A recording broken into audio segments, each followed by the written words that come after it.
डर तो सिखाया जाता है with education, with upbringing, society. और भारत में जनरली डर सिखाया जाता है।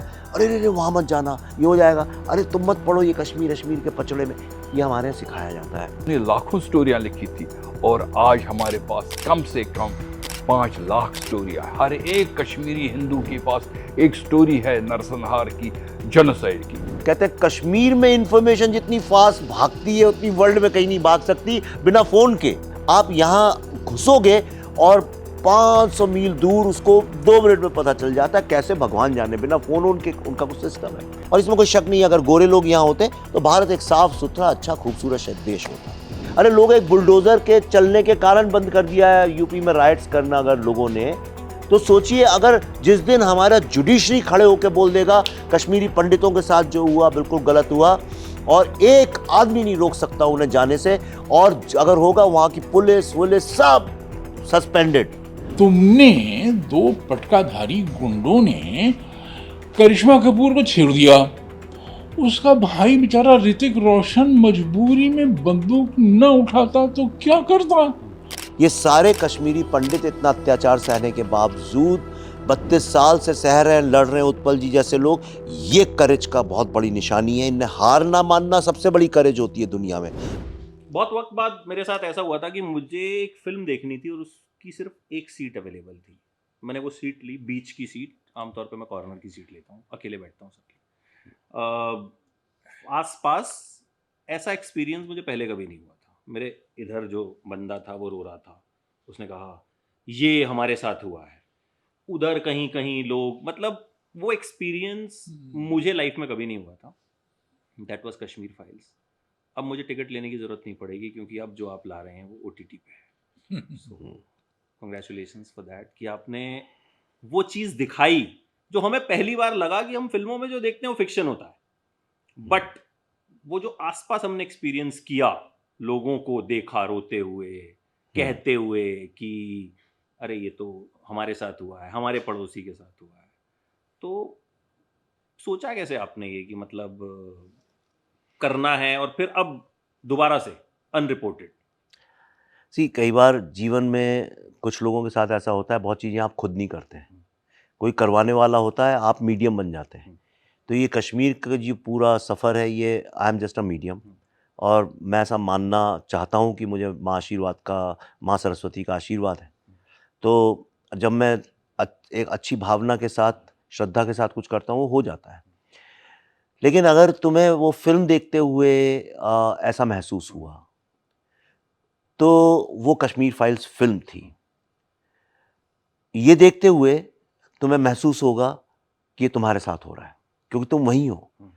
क्योंकि जिन लोगों के साथ ये हुआ, उनकी जो आपबीती है, उनके जो खुद की किसी किसी के पिताजी के टुकड़े करके बोरे में भर के फेंक दिए, किसी की माँ को झेलम में फेंक दिया, किसी के यहाँ बहन का रेप हो गया, किसी का घर जला दिया, किसी का मर्डर हो गया। ये जो विक्टिम्स हैं, ये उनकी जो आपबीतियाँ, ये उन्हीं के टेस्टिमोनियल्स हैं। एक सभ्य समाज में ये काम सरकार को करना चाहिए। पर मैं ये नहीं कहना चाह रहा हूँ हमारा सभ्य समाज नहीं है, लेकिन संवेदनशील समाज तो नहीं है, ये मेरा विश्वास है। वरना अभी तक सुप्रीम कोर्ट और सरकार ने इसके ऊपर सुओ मोटो एक्शन लिया होता, पर नहीं लिया। पॉलिटिकल कंपल्शन है, सेकुलर कंट्री है, थोड़ा मुस्लिम अपीजमेंट है। तो ये जो कश्मीर फाइल्स अनरिपोर्टेड है, जिस रिसर्च पे कश्मीर फाइल्स बनी थी, ये जितने विक्टिम्स हैं कश्मीरी पंडित हिंदू लोग, ये उनकी दास्तान है। और विद एविडेंसेस, बुक्स, फुटेज, कई फुटेज मनोज जी के भी हमने यूज़ किए हैं। उनको यूज़ करके जो एक पूरी जनरेशन है, उसको ये समझ में आएगा कि क्या होता है टेररिज्म का भयावह रूप। दूसरा, उनको ये समझ में आएगा कि कश्मीर हमारे लिए क्यों इतना इंपॉर्टेंट है। और तीसरी चीज जो उनको समझ में आएगी, जो सबसे इंपॉर्टेंट है, कि कश्मीर दूसरों के लिए इतना इंपॉर्टेंट क्यों है, भारत के दुश्मनों के लिए। तब उनको जब ये 3 चीजें समझ में आएंगी, तब वो कश्मीर में इंटरेस्टेड होंगे। और जिस तरह से निर्भया के वक्त में पूरा देश खड़ा हो गया था कि जस्टिस दिलाओ, मेरी ऐसी इच्छा है, तमन्ना है, ड्रीम है कि पूरा देश एक ना आने वाले एक ना एक दिन खड़ा होके सुप्रीम कोर्ट के सामने सब ऐसा खड़े हो जाएंगे, लाखों करोड़ों लोग अनशन पे बैठ जाएंगे, कहेंगे जब तक कश्मीरी हिंदू को जस्टिस नहीं मिलती तब तक हम उठेंगे नहीं। दूसरी चीज़, कोई इस मुगालते में ना रहे। पिछली बार मेरे से गलती हो गई थी कि मैंने खुल खुल के चिल्ला के ये बात नहीं बोली, अब बोल रहा हूँ खुल के चिल्ला के पूरी तरह से। This is the only disclaimer, ये कश्मीरी पंडितों के जेनोसाइड की दास्तान है। ये कश्मीरी हिंदुओं के साथ क्या हुआ ये उस बात की कहानी है। जैसे होलोकॉस्ट में कॉन्सेंट्रेशन कैंप के अंदर क्या हुआ ये उस चीज की कहानी है। मुझे इससे मतलब नहीं है कि बाहर का सोल्जर अच्छा था खराब था, दूसरी साइड का क्या नहीं है, तीसरी साइड का क्या, चौथी साइड का क्या नहीं है। कत्ल में, रेप में, टेररिज्म में एक ही साइड होता है और वो साइड होता है विक्टिम का साइड। और इसमें कश्मीरी हिंदू जो हैं, कश्मीरी पंडित जो हैं, जो सिख हैं कश्मीर के, जो गुजर हैं, जो दलित हैं, ये लोग, औरतें हैं, बच्चे हैं, ये विक्टिम्स हैं। ये सिर्फ उनकी कहानी है।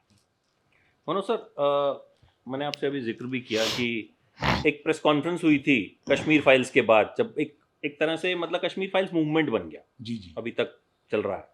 तो आपने उस प्रेस कॉन्फ्रेंस में सबसे पहले विवेक सर से एक बात कही थी, क्या वही मूवमेंट था जब आप जुड़े इस चीज से?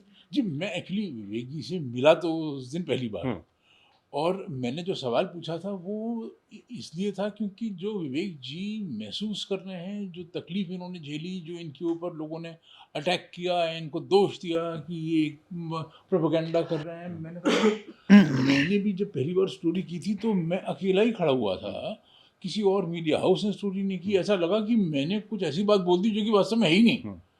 तो मैंने अपनी दास्तान सुनाते हुए ये सवाल किया था कि अब आप भी वही दर्द महसूस कर रहे हैं, अब हमको बताइए कि ये क्या है। ये मेरा सवाल था विवेक जी से। तो जो कश्मीर फाइल्स अनरिपोर्टेड है, उसमें क्या आपने जो काम किया था, आपने जो रिपोर्ट तैयार की थी, क्या उसका भी कुछ हिस्सा? अरे ये तो उसके स्तंभ हैं, ये हैं उत्पल जी हैं, डॉक्टर सुरेंद्र कौल, ये लोग तो स्तंभ हैं इनकी। जो देखिए कश्मीर में हिंदू, कश्मीरी पंडित जेनोसाइड का जो भी वीडियो रेफरेंस अवेलेबल है वो सारा मनोज जी ने किया है। फिल्म में भी जो बिट्टा कराटे का इंटरव्यू हमने ड्रामेटाइज करके दिखाया है, अब तो असली दिखा रहे हैं, इन्हीं का फुटेज हमने कॉपीराइट लेके दिखा रहे हैं उसको, ये सब इनने शूट किए हुए हैं। तो सब मुझसे कहते हैं कि आप सडनली एक आदमी इतना निडर कैसे निकला। नहीं, ये सारे कश्मीरी पंडित इतना अत्याचार सहने के बावजूद 32 साल से सह रहे हैं, लड़ रहे हैं, उत्पल जी जैसे लोग। ये करेज का बहुत बड़ी निशानी है। इन्हें हार ना मानना सबसे बड़ी करेज होती है दुनिया में। वो बंदूक उठा के गोली मार दो तो कोई भी कर सकता है, किसी को गाली दे दो कोई भी कर सकता है ना, एक बम फोड़ के भाग जाओ कोई भी कर सकता है, लेकिन 32 साल तक अपने हौसले को नहीं कम होने देना, दूसरों का हौसला जगा के रखना, उसके लिए सल्यूट है। सर मैं चाहूँगा सबसे पहले आप अपने बारे में बताएं, आपका दर्द हमने कश्मीर फाइल्स के ज़रिए देखा, अनरिपोर्टेड के ज़रिए भी, कि जितना दिखा हमसे तो शायद उतना भी नहीं देखा गया। कुछ सीन्स ऐसे थे जिसमें आंख बंद करनी पड़ी। तो कितने % दिखा पाए विवेक सर उसको? जब कश्मीर फाइल बनी थी, हम पिछले 32 साल से पूरे भारत में जितने भी कश्मीरी हिंदू कश्मीर से पलायन जिन्होंने किया है और या विदेश में है, हम चाहते थे कि कोई ऐसा आवाज़ उठे। हम सब अपनी तरीके से तो आवाज़, प्रेस कॉन्फ्रेंस, लीडरों से मिलते थे, सारे प्राइम मिनिस्टर से, राष्ट्रपति से, लेकिन सुनते थे और कहा सुनी करते थे। पूरी बात हमारी अच्छी तरह से गलियारों तक नहीं पहुंच पा रही थी। लेकिन ये 32 साल के बाद पहली बार जब कश्मीर फाइल आ गई, पूरा समाज जाग गया, यहाँ भारत में ही नहीं विदेशों में। और ये मैंने विवेक जी से कहा कि ये इतिहास बनकर रह जाएगा, it will be A revolution, ये एक क्रांति होगी और उस क्रांति से हमको न्याय मिलेगा। लेकिन पिछले कई सालों से हमने 5 बार हम उच्च न्यायालय के पास गए और हम अपना दर्द लेके गए कि हमारे साथ नरसंहार हुआ है, हमारे साथ जेनोसाइड हुआ है। गुनाडी कश्मीर के बहुत बड़े स्टोरी टेलर थे, उन्होंने लाखों स्टोरियां लिखी थी और आज हमारे पास कम से कम 5 लाख स्टोरियां। हर एक कश्मीरी हिंदू के पास एक स्टोरी है नरसंहार की, जेनोसाइड की। मेरे परिवार के 4 लोगों को मारा, 6 लोगों पर गोलियां बरसी, लेकिन मेरे अंकल आंटी, उनका ब्रदर इन लॉ, ऐसे लोगों को मारा। हमारे घर को जो 14 कमरे और 5 मंजिल मकान था उसको पूरा जला दिया गया, जिसमें 5000 पुस्तकें थी। मेरे ऊपर ग्रेनेड अटैक किया, ये तो ईश्वर ने मुझे बचाना था, मैं बच गया। तो मेरा ये कहना है कि हर एक के साथ ये इतना दर्द है और हम इस दर्द को कहते रहे, हम चिल्लाते रहे, लेकिन पूरा संसार चुपचाप था। जब हमने कश्मीर फाइल जब बनी थी तो लोग मुझे बोलते थे, हमको बोलते थे, उत्पल जी आपको पता है ये 5% है, 10% है। तो मैंने एक प्रोग्राम में, एक कार्यक्रम में, आईआईसी में इनको निवेदन किया कि आप इसके आगे चलिए, और इन्होंने ये इतना आगे नहीं चले, ये आगे दौड़े, और जो ये 7 एपिसोड बना है ये एक खजाना है। और कल आप देखना चाहिए कितने, कल भी इतने इमोशनल लोग हो गए वहाँ पर।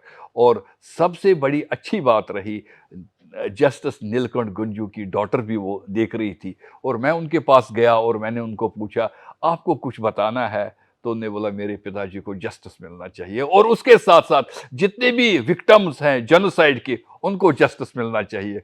और हम जब बाहर निकले तो हमको समाचार आ गया कि भारत सरकार ने ये डिसाइड किया है कि 34 साल के बाद ये केस फिर से खुलेगा। सर ये चीज़ इन्होंने बताई कि आपने अनरिपोर्टेड बनाई क्यों, मैं आपसे सवाल पूछता उससे पहले मुझे उसका जवाब मिल गया। तो क्या आपकी जो रिसर्च है 4 साल की, जो आपने दुनिया भर में आप घूमे, उसे आप इसमें कंटेन कर पाए हैं, या इसके बाद भी कुछ नहीं? ये तो देखो जब तक न्याय नहीं मिलता है ये प्रोसेस चलती रहेगी, और ये तो एक बीच की कड़ी है। मैं और भी काम कर रहा हूँ और इस पे हम एक काम कर रहे हैं। ओके, अभी नहीं बताऊंगा, लेकिन एक बड़ा काम काफ़ी हम लोग कर रहे हैं, और ये तो जुड़ता जाएगा। लेकिन जहाँ तक बात ये है, एविडेंस की अगर बात है, तो आप देखिए कश्मीर फाइल्स आने के बाद दिन रात कोई मेजर जनरल, कोई वहाँ का डीजीपी, आज ही मैं किसी वो डीजीपी नाम भूल गया हूँ, उसका इंटरव्यू अभी, वो कौन बियर बाइसेप वाला लड़का कोई है, उसने कुछ ही दिन पहले इंटरव्यू किया। उसमें उन्होंने बोला कि कश्मीर फाइल्स में जो दिखाया ये कुछ भी नहीं, मैंने तो इससे भी खतरनाक चीज़ अपनी आंखों से देखी। उन्हें पूरे किस्से बताए हैं वो। डीजी सहाय हाँ। सहाय सो देखिए कौन इस साइड है, कौन उस साइड है, राइट या लेफ्ट में देखा तो है। आप कुछ नहीं करना है। गवर्नमेंट ऑफ इंडिया को अगर एविडेंस चाहिए तो मैं आपको सबसे सिंपल तरीका बताता हूं। आप जेएनके पुलिस के ऑफिसर्स और सैनिकों को बुला के कटघरे में खड़े करके उनसे पूछ लीजिए बस, और आपको कुछ भी नहीं करना है। आपको इनसे भी नहीं मिलना, मुझसे भी नहीं मिलना, वही बता देंगे। जब एक सरकारी बंदा बता रहा है ये बात, इससे अधिक क्या एविडेंस चाहिए? पर प्रॉब्लम ये है, एविडेंस आंखों के सामने खड़ा है। मुझे ये बताइए, जस्टिस नीलकंठ गंजू की जो लाश है वो तो सब पेपरों में छपी हुई सामने पड़ी हुई है। मनोज सर, आपने सबसे पहले उसे रिपोर्ट किया, फिर सर ने फिल्म बनाई, क्यों नहीं लोग हिम्मत कर पाते? देखिए, एक तो हम लोग डरपोक हैं कि आप मानते हैं? हाँ, मानते हैं। मतलब देखिए, हमारा डर क्या है कि अगर हमको वो दिखाई दे गया जो है, तो हमें कुछ करना पड़ेगा।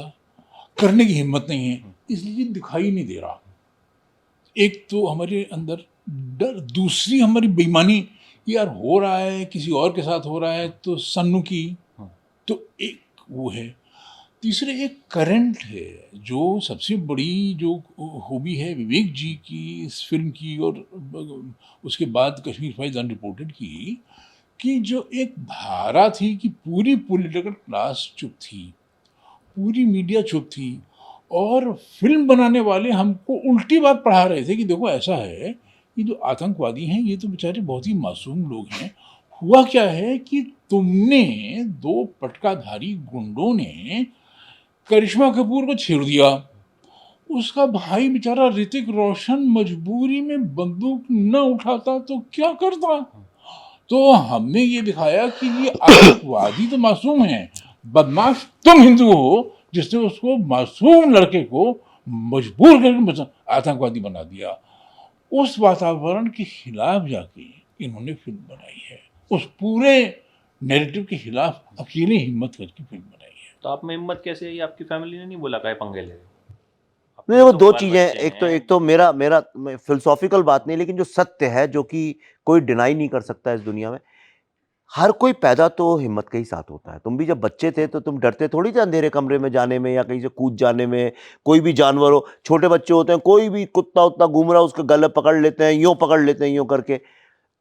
तो डर तो सिखाया जाता है with education, with upbringing, society.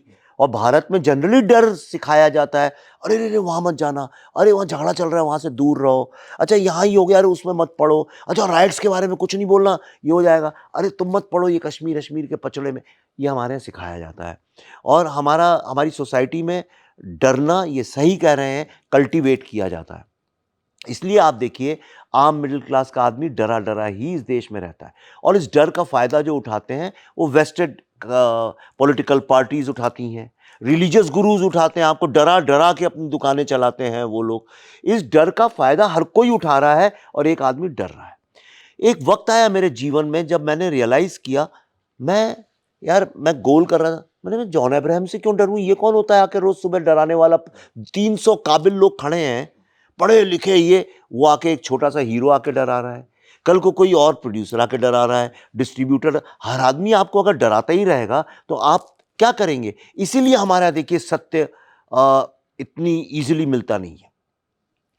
तो मैंने कहा अब बहुत हुआ, मैंने बॉलीवुड से रिज़ाइन किया। अपने दिमाग में मैंने पल्लवी से कहा भाई अब मैं जा रहा हूँ पढ़ाने लिखाने, अब मेरे को मतलब नहीं है इससे, और हम इस राह पे चले।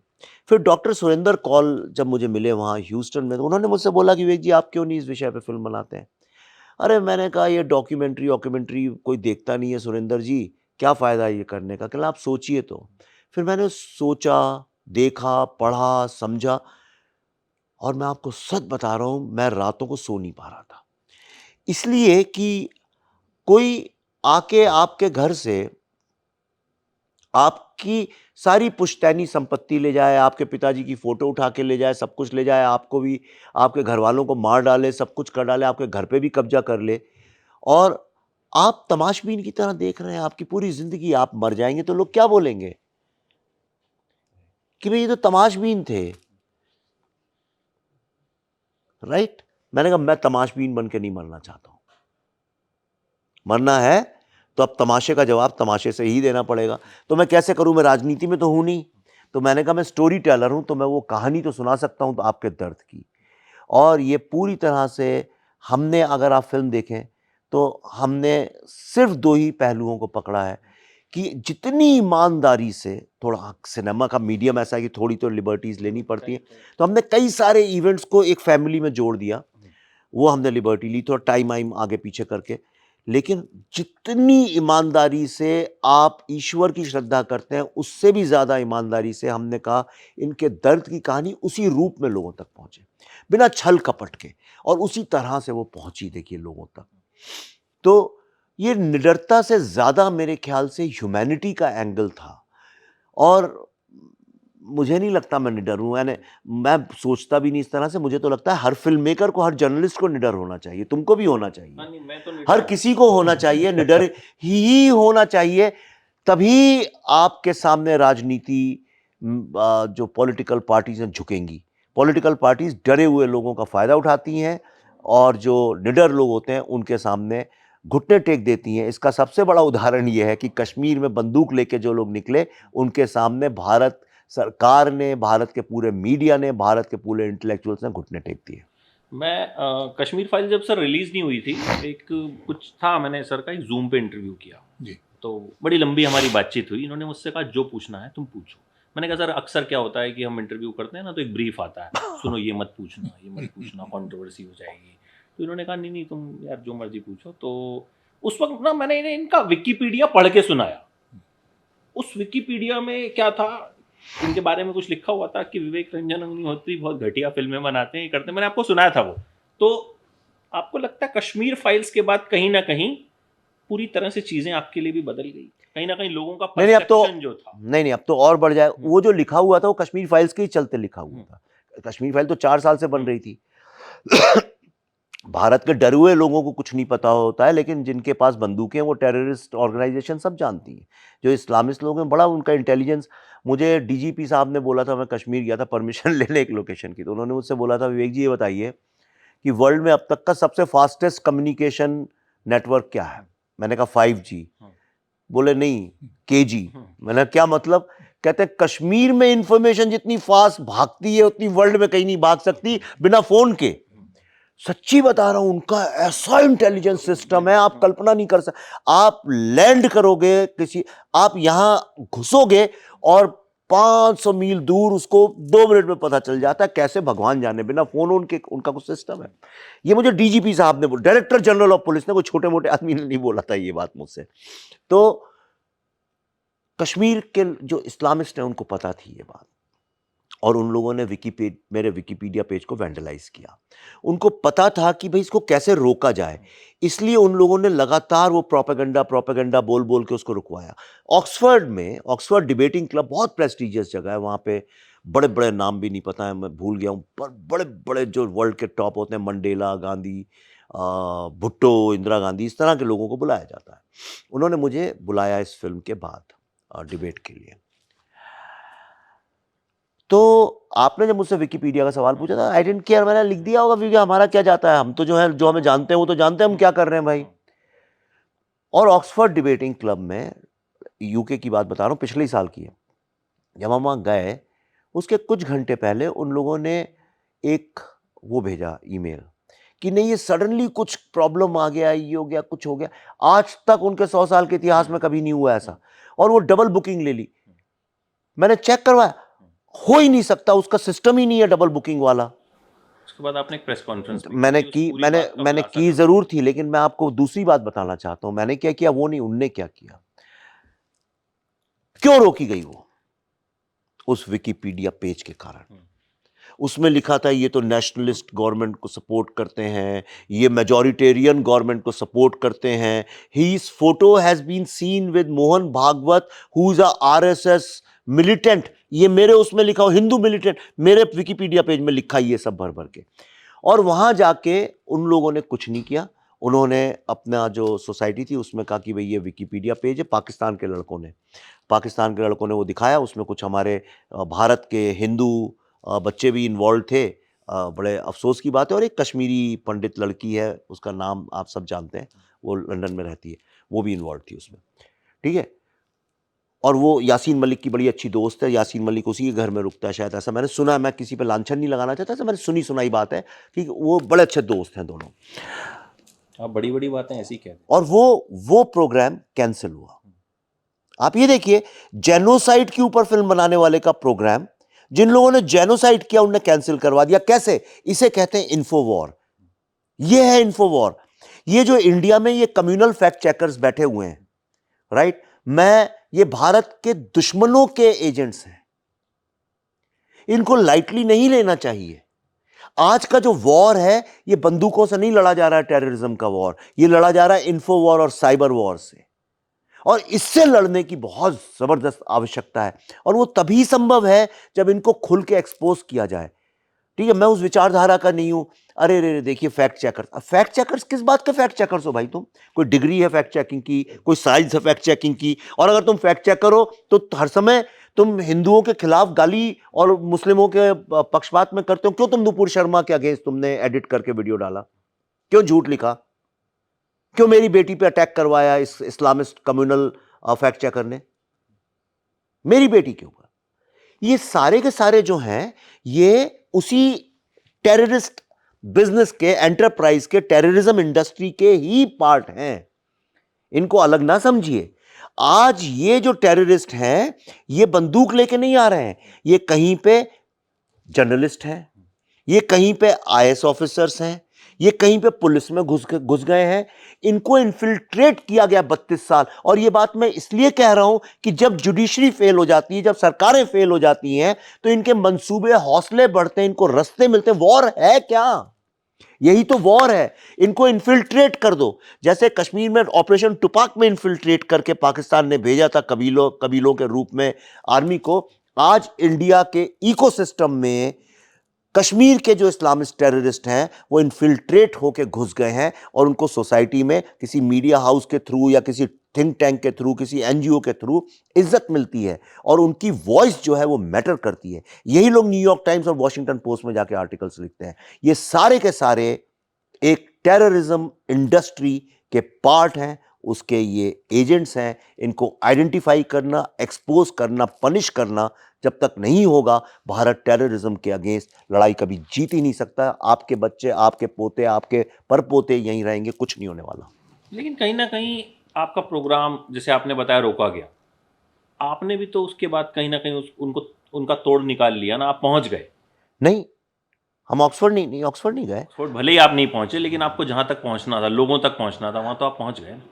नहीं, देखिए एक फर्क कहीं है। ना कहीं आपने नहीं तरीका ढूंढा, नहीं नहीं नहीं, मतलब एक फर्क है। ये विश्व में ना, एक है पॉपुलर नेटवर्किंग और एक है एकेडमिक नेटवर्किंग। होता क्या है कि सारी दुनिया जो है एकेडमिक नेटवर्किंग को बहुत तवज्जो देती है, हालांकि आधे से अधिक उसमें बकवास ही है रिसर्च। जैसे कि प्रिंटेड वर्ड जो होता है उस पर आज भी विश्वास करते हैं लोग। क्या कहते हैं, ये पेपर में छपा है, राइट? आज एंकर क्या बोलते हैं उससे किसी को मतलब नहीं है, लेकिन पेपर में छपा है, आज भी लोग कहते हैं देखो किताब में लिखा है। भले ही वो किताब किसी टेररिस्ट ने लिख दी हो, लेकिन कहते हैं किताब में लिखा है, पेपर। इसी तरह से एकेडमिक वर्ड में जो आप बोलते हैं उसकी क्रेडिबिलिटी है। तो ये जो वॉर है पूरा का पूरा टेररिज्म के अगेंस्ट, ये लड़ने के लिए बहुत इंपॉर्टेंट है कि मेरे जैसे लोग, उत्पल जी जैसे, मनोज जी जैसे लोग यूनिवर्सिटीज़ में, इंस्टीट्यूट्स में, थिंक टैंक्स में जाके अपनी बात रखें, ताकि उसका डॉक्यूमेंटेशन हो। और टेररिस्ट लोगों की सबसे बड़ी चाल ये है कि उनने एक ऐसा इकोसिस्टम क्रिएट किया है जिसमें विक्टिम्स, आपने किसी यूनिवर्सिटी में आज तक कश्मीरी पंडित विक्टिम को बोलते देखा है? नहीं देखा होगा आपने। इनको आइसोलेट कर दिया गया कि तुम अलग हट जाओ, तुम्हारी वॉइस का सब झूठी है, इसका कोई मीनिंग नहीं है। सर, आपको इनकी सबसे बड़ी खूबी क्या लगती है, क्यों ये सब कर पाए? हाँ, मतलब क्योंकि मैंने पल्लवी अरे जी कुछ से भी इसलिए बात कर पाए, इनका आशीर्वाद है। नहीं, वो है। ऐसा कहीं ना ऐसा कहीं है मतलब कि कुछ चीज़ें समय करवाता है। और हम पिछले, जैसे मैंने आपसे निवेदन पहले भी किया कि हम पिछले 30 साल से, और ख़ासकर हमने भी कम से कम 500 किताबें पब्लिश की। मैंने खुद 100 किताबें पब्लिश की, और कश्मीर की बात आगे लाने के लिए हमने कई जगह लेक्चर किए। और मैं आपको बता दूं, मुझे जकार्ता मुस्लिम यूनिवर्सिटी ने परसों आर्टिकल 370 पर बुलाया था, क्योंकि अब उनको भी समझ में आ गया कि इनकी बात भी हमको सुननी है। लेकिन एक जो क्रूशियल मीटिंग हो गई between doctor Surendra Kaul and Vivek ji in Houston, और उन्होंने इनको पूरा आश्वासन दिया कि हमसे जितना सहयोग हो सकता है इस पर आप सोच लीजिए। और वो जो सोच इनकी थी, और हम दोनों का जो ये मिलन था, कश्मीरी हिंदुओं का और कश्मीरी पंडितों का और विवेक जी का, इसने एक कामयाबी दी, और वो कश्मीर फाइल है, और आज ये अनरिपोर्टेड कश्मीर फाइल है। Manoj sir, as senior journalist, जी। जिस हिसाब से लड़ाई चल रही है, आप क्या लगता है सही दिशा में जा रही है? कितना समय, because we have seen it from like last 25 years. जी, देखिए, दो चीज़ें हैं जो कि एक साथ ही पैरेलली चल रही हैं। एक तो ये है कि समस्या बढ़ती जा रही है, मतलब जो पहले कुछ लोगों को बात समझ में आई थी या कुछ लोगों ने झेली थी, वो धीरे धीरे अब दुनिया में अलग अलग देशों में लोग झेल रहे हैं, देख रहे हैं। मतलब जो 9/11 जो हुआ, या लंदन में मेट्रो में, या अब फ्रांस, इटली, सब जगह, मतलब नॉर्वे, डेनमार्क, स्वीडन, सब जगह हो रहा है। ये समस्या वो इन देशों में चाहे नू में बढ़ती जा रही है, ये एक पार्ट है। अच्छी बात क्या है कि इस समस्या के प्रति जागरूकता बढ़ती जा रही है और लोग एकजुट होते जा रहे हैं। तो जब सारी दुनिया इकट्ठी होगी तो इस समस्या से जूझने में ताकत भी ज़्यादा होगी। एक सर, अब आपसे उम्मीदें बहुत बढ़ गई हैं कि जितनी फाइलें आप ही खोलें। तो ये कौन कौन सी, एक तो दिल्ली फाइल्स कुछ आप बना ही रहे हैं, जी वैक्सीन वॉर आ ही रही जी है, जी। तो अब लगता है कि मतलब अब तो आपके पास, मतलब मुझे लगता है कि पड़ोसी भी बोल देता होगा कि ये फाइल खोल लो। हाँ, मतलब यानी जब किसी को कुछ काम धंधा नहीं समझ से कहते इस पे फाइल बना दो, उस पे गाजियाबाद फाइल, नोएडा फाइल। अभी किसी ने बोला था नोएडा फाइल बना दीजिए, पानी भर गया था तो अरे पानी भर गया, उस पर भी बोल दिया हाँ, आपको। किसी भी चीज़ पे बोल देते हैं आजकल, कुछ भी नहीं है। तो मैंने तो किसी, कोई मुझसे बोल रहा था कि ये फाइल वो फाइल, तो मैंने उनसे यही बोला कि भाई आपके यहाँ तो डायरेक्टर्स की कमी नहीं है, आपने तो इतनी सारी फिल्में बनाई हैं जिहाद पे, टेररिज्म को सपोर्ट करने के लिए, तो आपके यहाँ क्या किसी डायरेक्टर्स की कमी हो गई है? कुछ एक फाइल है वो भी बना लें, सब कुछ मैंने तो ठेका नहीं लिया है। तो नहीं, ऐसा नहीं है। और नहीं, ये जो है फाइल सीरीज है, ये तो हम पहले से ही अनाउंस करके ट्रिलॉजी मैंने बनाई थी, आप जानते हैं इस बात को। आपको मैंने तो पहले ही बताया था कि पहला मैंने कहा कि ये जो भारत के सत्यमेव जयते के साथ लगे 3 शेर, ये हैं क्या, ये शेर क्यों हैं? शेर तो रक्षा नहीं करते किसी की। आज तक आपने सुना है कि शेर किसी की रक्षा करता है? शेर तो नहीं करता। तो जिनको ये लगता है ये भारत की सत्य की रक्षा करने आया, ऐसा कुछ नहीं है, और ना तो सत्य का प्रतीक है शेर। तो ये शेर क्यों हैं 3? ये कौन है? तो मैंने कहा कि मे बी ये 3 जो शेर हैं ये सामने बैठे हैं, और ये 3 चीजें हैं। ट्रूथ, डेमोक्रेसी किस पे बेस्ड है, और राम राज्य किस पे बेस्ड है? Truth, justice and life. तो ये right to truth, right to justice, right to life, इस पे 3 फिल्में बनाते हैं। पहली बनाई राइट टू ट्रूथ के ऊपर, द ताशकंद फाइल्स, और उसमें मैंने मुद्दा उठाया लाल बहादुर शाह। मैंने कहा अगर भारत के दूसरे प्रधानमंत्री की सत्य को लेकर सरकार खुलेआम नहीं बोल सकती है कि भगवान करे, ईश्वर करे, हार्ट अटैक से मरे हो, तो आप बोल दो ना कि भाई ये फाइनल है, फिनिश्ड, खत्म, ये अब इसमें कोई बहस नहीं होगी। तो किसी को क्या फर्क पड़ता? कोई भाई राजीव गांधी जी गोली से मर गए तो ठीक है, दुख की बात है, लेकिन सत्य है तो वो नहीं पता। और ये सही है कि भारत के किसी भी नागरिक को सत्य जानने का अधिकार नहीं है इस देश में। बहुत तोड़ मरोड़ के, लड़ मर के, खत्म हो के, जीवन वेस्ट करके जाके कहीं आपका पिताजी का घर था, 50 साल बाद छूट गया, आपका एक चेक बाउंस हो गया था, 10-12 साल बाद मिल गया, आपका पाँव कट गया था किसी एक्सीडेंट में, उसका मुआवजा बहुत सालों बाद मिल गया, मर्डरर को मिला भी तो माफ हो गया, बेल पे निकल के चला गया, रेपिस्ट है इधर, सरकार कोर्ट ने बोल दिया यार इसके एविडेंस ही नहीं। मुझे नहीं पता कैसे होता है, पर जस्टिस नहीं है। तो उसके लिए उदाहरण क्या दिया जाए? ये रोजमर्रा की कहानियां दिखाएं कि इनके घर पे कब्जा हो गया ये। तो ये जो फिल्म है 32 साल एक हिंदू राष्ट्र में, मेरी बात को रिएक्ट मत करना, ये हिंदू राष्ट्र ही है, इसको कोई कुछ भी बोले उससे कुछ फर्क नहीं पड़ता। हिंदू राष्ट्र हमेशा से रहा है, जब से, इसलिए, और कश्मीर एक हिंदू स्टेट रही है। अगर वहीं से लोगों को, ओरिजिनल लोगों को निकाल के फेंक दिया गया, उनका कत्लेआम हुआ, उनको ही जस्टिस नहीं मिली, और कहां से नहीं मिली? सुप्रीम कोर्ट से। सुप्रीम कोर्ट ने बोला जब पुराना हो गया, अब आप, वो ऐसा ही है कि जैसे अब पिताजी बहुत बुढ़े हो गए हैं, इनको बाहर खटिया पे लिटा दो, कोठरी के अंदर बंद कर दो इनको, वो वाली बात। उनको ही आपने रिजेक्ट कर दिया, तो we made this film. Similarly right to life, हमने आजादी क्यों ली? भारत ने आजादी क्यों ली? हम तो, क्या प्रॉब्लम था ब्रिटिश के अंदर? तो बल्कि जैसा कांग्रेस के लोग कहते हैं, ट्रेन भी बन रही थी, रेल चल रही थी, एजुकेशन सिस्टम आ रहा था। आज हम भी लंदन की तरह शहर होते, डेवलप्ड होते, हमारे यहाँ भी बड़ी बड़ी मेट्रोज चलती होती, सब लोग बर्गर खाते घूमते होते, हमारी भी सड़कें चकचकाती, और इसमें कोई शक नहीं, अगर गोरे लोग यहाँ होते तो भारत एक साफ सुथरा, अच्छा, खूबसूरत देश होता। तो हमने ऐसा क्यों ली?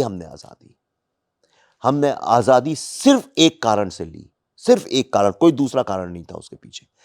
वो ये था कि औरंगजेब का जब मन आया किसी को फांसी पे लटका दिया, वो मुगल राजा है या कोई राजा, उसने जब जिस किसी को हाथी के पांव के नीचे कुचल दिया। आपकी जिंदगी पे आपका अधिकार नहीं। ब्रिटिशर्स ने भी यही किया, बंद करके जलियांवाला बाग में गोली चला दो, किसी को भी जेल में डाल दो, किसी को कुछ कर दो। दूसरा, dignity of life, dogs and Indians are not allowed. जो कश्मीर में लिखा इंडियन डॉग्स गो बैक, वही ब्रिटिशर्स लिखते थे। हमने आजादी ली, हमारा पहला सिद्धांत है राइट टू लाइफ, कि आज के बाद जो स्टेट है आपकी जिंदगी को प्रोटेक्ट करेगी। ये स्टेट की रिस्पॉन्सिबिलिटी है। एक भी कश्मीरी पंडित मरा है, ये फेलियर ऑफ स्टेट है।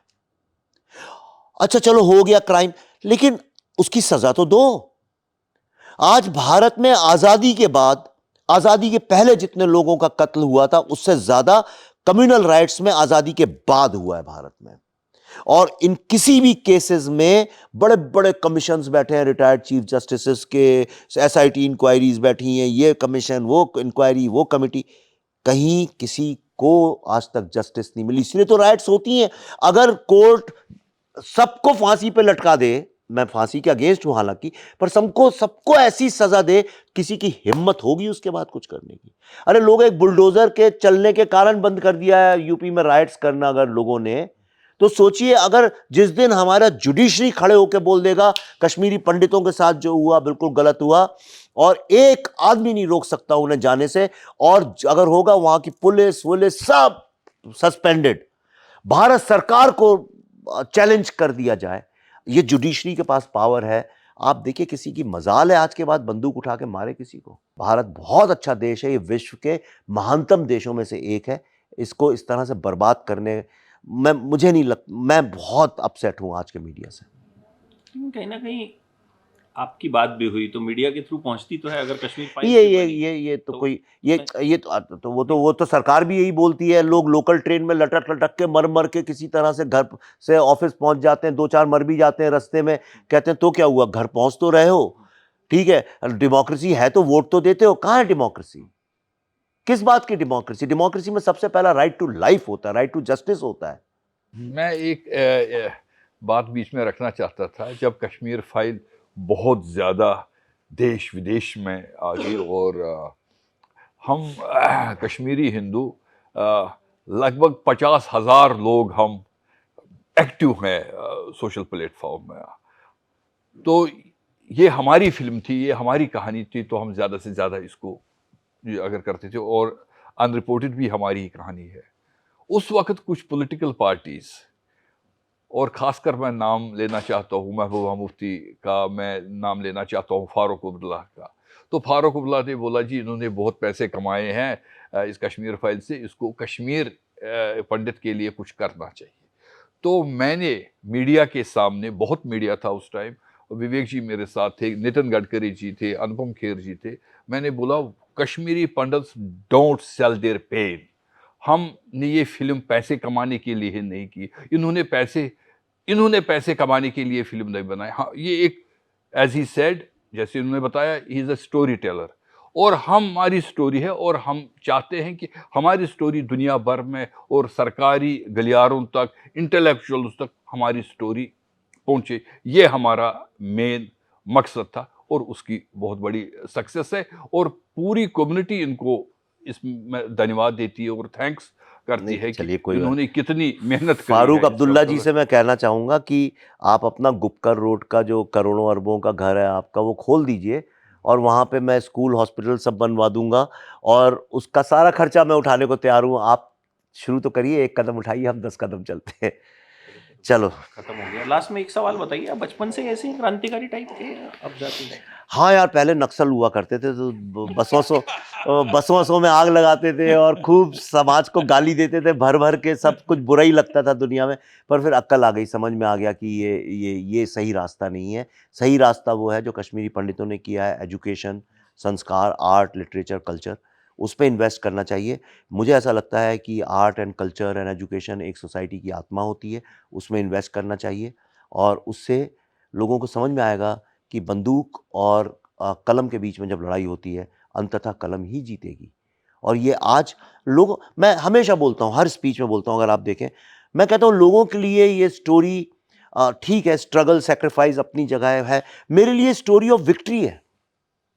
इतनी बंदूकें चलने के बाद एक सोसाइटी ने बंदूकें नहीं उठाई, और आज वो विश्व की मोस्ट एजुकेटेड एथनिक कम्युनिटी है। और जो जिनको मेरी बात पे शक हो, ये डेटा इंडिया से नहीं आया है, ये अमेरिका के कांग्रेसमैन ने डेटा मुझे दिया है कि Kashmiri Pandit community is the most educated community in the world, almost to the ratio of 100%, almost. आपको पूरे विश्व में एक कश्मीरी पंडित नहीं मिलेगा कभी कहीं भी जो अनएजुकेटेड हो। और 0% क्राइम, एंड 1% क्राइम नहीं है। उम्मीद करते हैं कि कश्मीर फाइल्स अनरिपोर्टेड वो कर पाए जो कश्मीर फाइल्स नहीं कर पाई थी, और उसके बाद आप वो कर पाएं जो शायद अब तक हुआ नहीं 32 सालों में।